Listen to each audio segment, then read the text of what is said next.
I was 7 when I first got my guitar. In Houston, Texas, I got a job when I was 12. I had a camera that was given to me for my birthday, and I took it to a pawn shop and I saw a Strat copy. I stripped it down and tried to paint it like Eddie's, and I did all the things, you know, a kid that age would do.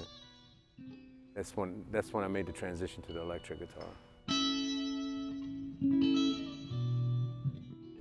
I was very isolated, because I didn't have anybody around me.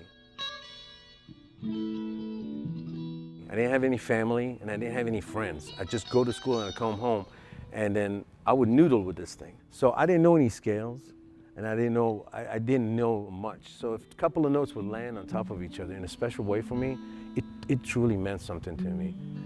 It's very sentimental to me, the value of each note and what goes into it. You know, like a sad song you can hear all your life, but then a girl breaks up with you and you hear it on the radio, and it means something different to you because it hits you in a different way.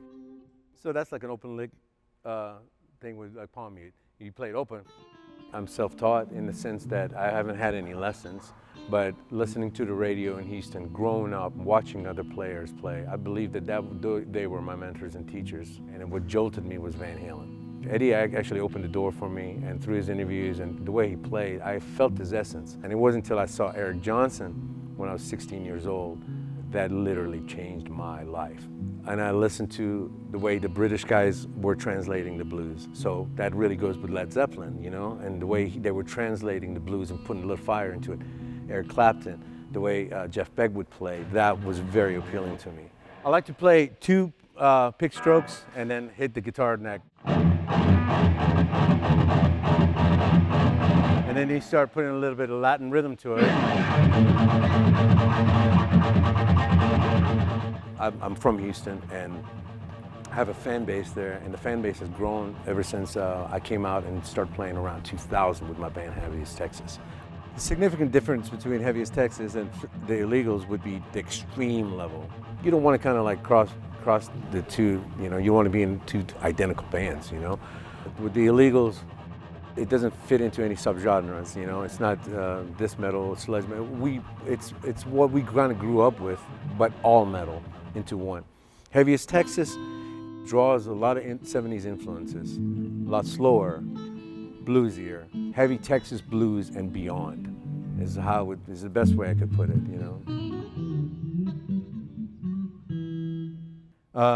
It's so cool to have, you know, a need to wanting to do different things. We call it versatility, but then have the instrument and the amp to actually be able to flawlessly kind of do that. But what actually sealed the deal in my heart, in my mind, you know, that made me decide to go with this company actually was this guitar.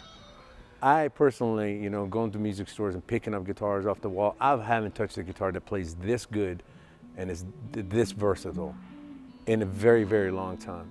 It's true. I mean, you know, I'm not a sales guy, and I'm definitely not lying, man. The guitar is, you played it, it's like, it's really killer, dude. It's a killer guitar. It's an attitude. It's not so much, tone and everything has got to do with it, but all of it, if you're a jazz player, if you're a metal player, blues, it's in your hands. It's in your hands, it's in your heart. So if you can channel yourself to actually become an instrument, then use this instrument and everything else around you to do why I'm here today, to actually explain where we've come as far as gear is concerned, and how convenient and how easy and how great things sound with these 2 guys, you know.